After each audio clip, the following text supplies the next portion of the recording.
Hi everyone, welcome back to my next video. Today we're going to meet Steve, who lives in this nice Skoolie conversion, and you go on by the name SteamPunk Steve. Yes, I do. I've been driving around the country for 13 months now. So you're full time. Yep, full time. And 13 months. And how's that gone for you? I'm loving every minute of it. It was going to be my wife and I, but halfway through the conversion, she passed away. Oh. So now it's just me and the cat. And my wife's still with me. I can feel her smack me in the back of the head if I do something stupid. Yeah, so I'm having a ball. I'm enjoying life. So you must be retired. Yes, I am. And so you have an income from Social Security and from a pension or whatever. Yeah, and I got lucky as Verizon put a cell tower on some land I own in New York, so I get money from that too, and that helps. So I guess the two obvious questions are, why are you traveling around as a nomad, and why a school bus? So why did you choose to retire and live in a school bus? I trace it back to watching the movie Woodstock when it first came out and seeing all the buses and going, I want one of those. And for whatever reason, I waited that long to do it. My wife and I talked about traveling the whole time. My son's 36, says I've been talking about building a schoolie his whole life. And it just got to be the right time. I got fired from a job, needed to move. Bought a school bus to move everything, and then lived in it for 3 months while I found a place to live and a place to work, and then started the conversion. It's kind of amazing. Once you go inside one, you think, I could live in here. And the light goes on. Yeah. You think, I really could live in here. Yep. And actually, I've seen pictures on YouTube or online of people who had done them before, but I never actually ran into one in myself until mine. I get people coming by. I get people circling it. That's why I put the free tour 50 cents sign in the window, because the people circle them in the parking lots. Everybody's fascinated with schoolies. Do you actually charge 50 cents? No. I always tell people, oh, you're nice, I'll waive the fee. But I did have one kid try to give me $1, and he told me he had a short bus, and I'm like, you need to keep the $1. You're going to need this. So the school bus, why not an RV? Partially because this is a lot sturdier, and I like to go on back roads. I've been down a couple roads that would have shaken RVs apart. Mm-hmm. The ground clearance, a lot of it, but yeah, and the fact that I don't really like the way RVs are set up. I wanted to do it my way, so mine's a little different than you're ever going to see another RV. You buy an RV, and beyond any shadow of a doubt, you're going to be repairing and replacing that roof. Right. Not a matter of if, it's only a matter of when. Yeah. And how long is the roof on this thing going to last you? Forever? This is a 99, so 18 years or 19 years ago when this thing was built, I mean, the only rust I see is like around the lights where the steel isn't protected by paint. And yeah, this is not, I did have a couple of leaks, but sealed them up, and it's going to be good forever. And you had a specific idea for a design, and so it was just a big blank space. Yes. Because I came from outside of Buffalo, New York, so I didn't work on it in the winters, as I took and did a foam poster board to scale model of what I wanted to do. And when I started building it, I had that right there in front of me of how I wanted things to go, because that was great. I could move things around, what's going to fit where. And mine, because my wife had been in a wheelchair, it's an accessible bus. It's got a wheelchair lift, and I made it so that she'd be able to get around. So, and even though she passed away before I got to that point, I kept going with that theme, just so if I ever decide to sell this and build another one, then that's another whole big market that I could market it to. Right. I'm hearing a lot from people who have a handicap of some kind. Yeah. And it's the perfect thing for them. Yep. And mine had the flat floor option, no wheel wells to deal with. Oh, that is wow. Yeah, there's an extra step up in, but yeah. So I could put anything anywhere, and I didn't have to work around the wheel wells, which is a big problem for some people. It is. So the last 13 months have been good. They've Yes. been all you expected? Yes. I put, in the first year, I put about 17,000 miles on. I'm a history buff, so I got to stop at all kinds of history places. One place I just see a brown sign that says Historic Fort Bowie. I pull off the road. I'm going to go check it out. There's been spots where I've stopped and when this is just too pretty to move, I'm staying here for a few days. Right. Yeah. It's the freedom. Yeah, exactly. This Freedom to either move on or stay in one spot. This appeals to me. I'm here. Yeah, exactly. Right. So, would you mind if we took a look around your bus? Please come on in. All right, let's do that. So, folks, let's go on inside and see what we can see. Boy, it's really beautiful in here. You've done a really nice job. Thank you. Yeah, I've used to do a lot of woodworking, and I really like the warmth of wood, which is the other difference between a Skoolie and an RV, is I can do it this way. With RV, it's going to be more plastic. It is. With mine, I gutted it, took it right down to the bare walls, did spray foam insulation. Wow.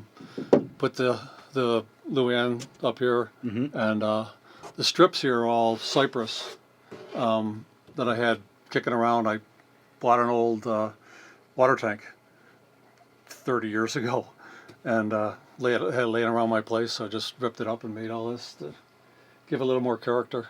It's beautiful, and it's really open. Yeah. That's one of the great things about having, all the size of a bus is it's really open. Right.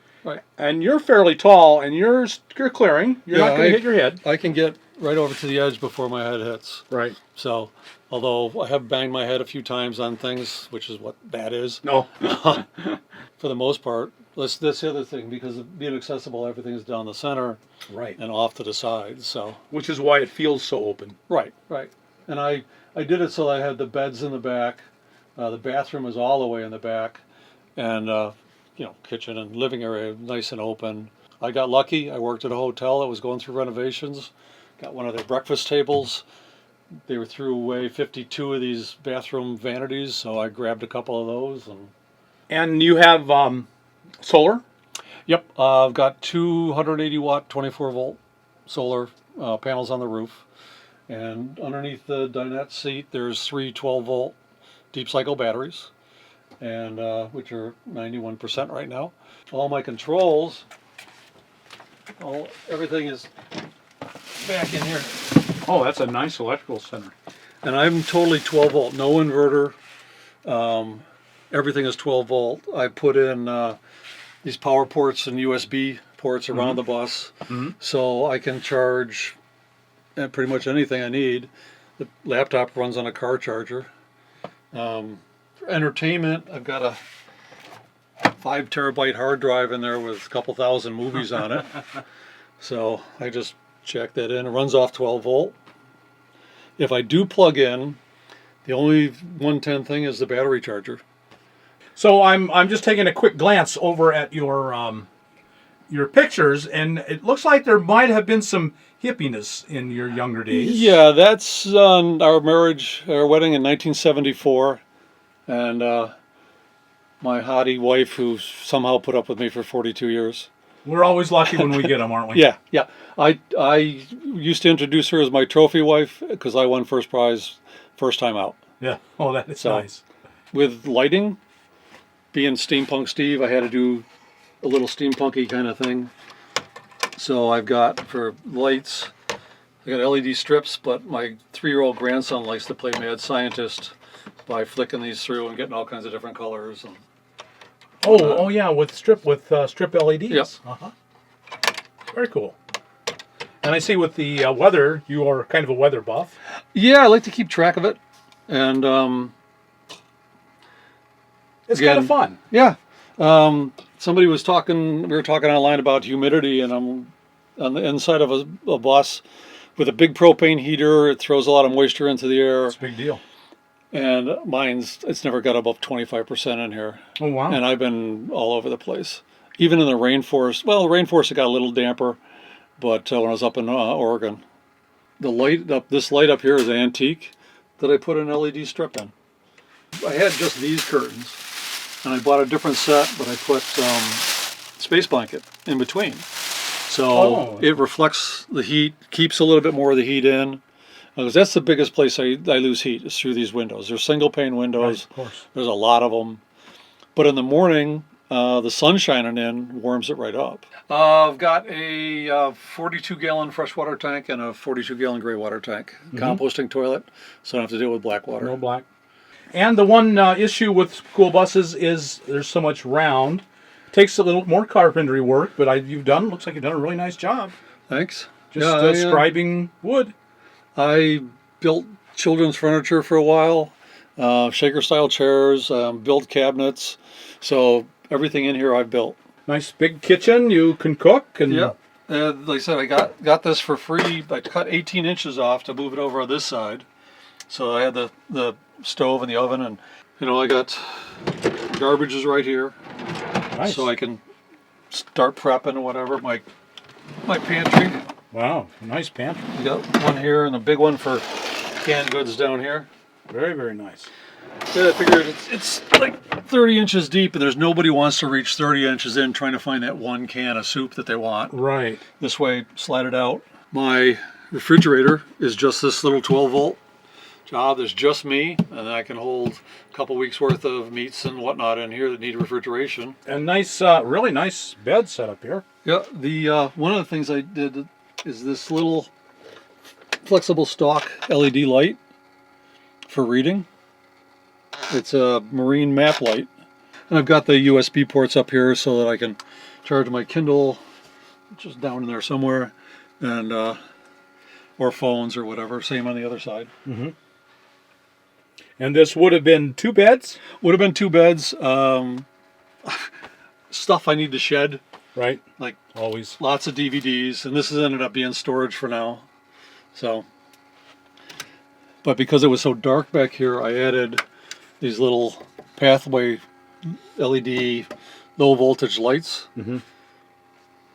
Bought them at one of the big box home improvement stores and threw a couple of them in, and helps light up back here in the evenings. I've got storage drawers underneath. Oh yeah, very, very nice storage drawers. So yeah, there's with the 4 of those. That's amazing. And storage. With them above, I've got storage. Mostly all my clothes are down below. Above tends to be first aid kits and more tools. So this is your bathroom. Yep. Your composting toilet. Composting toilet. The cat pan is right here built in.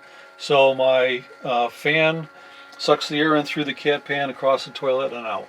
Mm-hmm. So I've never smelled the cat pan at all. The cat's taken well to using peat moss as a kitty litter. I mix silica beads in with hers to soak up some of the urine, but she's taken really well to it, so it's handy. Same stuff I use in the composting toilet.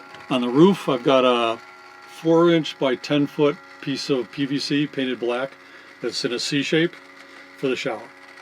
Hot water. If it's warm, like up in the 80s, I get nice warm water. Rest of the time, it's a very invigorating shower.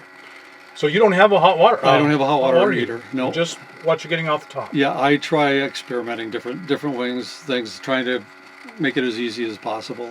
But you do have a water pump, a 12 volt. I do have a little 12-volt water pump. It's back underneath one of the beds. And so the hot water on the roof is pressurized. I can pressurize it. I've got a valve over here. I can turn to pressurize it. Mm-hmm. And then when I'm ready to shower, this one will open the valve to bring it down. But I also have spray nozzle for the nooks and crannies that I can't get with this. Right. And oh, you're just standing right here in the middle. Yeah, and this whole thing, I've got a wheelchair lift here, which I kept because of my wife. I had planned to use it. Which I used to kid her I was going to lower it out, wheel her outside, hose her off, bring her back in. But this is my shower pan. Right. This whole thing. It's big enough that someone with a disability and their helper could be inside here and help. And the other different thing I did, because I like to experiment things, is I made a waterless urinal that out of a plastic Halloween skull. No. Because I got to have something, yeah. And it's got to have that weird little Steve twist to it. But that's been working out. That goes right into my gray water tank. Well, Steve, you've just done a great job. I mean, this is a beautiful, beautiful home. You lack for nothing in here. No. I got to admit that the first night on the road, I woke up that next morning and I laid there in bed looking out going, this came out nice. And yeah, I really enjoy the actual process of building it, almost as much as I enjoy driving around and living in it. I look at, if I ever get tired of driving, I want to have a big shop, and I'll build Skoolies for other people. That would be nice. Well, Steve, how do people find you? You're on YouTube. So On how YouTube. Do people find you on the social media? I'm on Facebook as SteamPunk Steve. I've got a page on there. I've got a website, steampunksteve.tv, that all the videos are embedded in there, so people can go there and be able to see them all. YouTube, SteamPunk Steve. Well, thanks so much, Steve. I just really appreciate it. You've got a really great home here. Thank you. Thank you for sharing it with us. You're welcome. Everyone, I hope you've been inspired, got some ideas. There is a good life waiting for you out here. Yes, there is. Till next time, hope you like us on YouTube, subscribe to the channel, go visit Steve's channel, which, tell us the name again, Steve? SteamPunk Steve. SteamPunk Steve. Yep. On YouTube. And we'll talk to you later. All right. Thank you for visiting.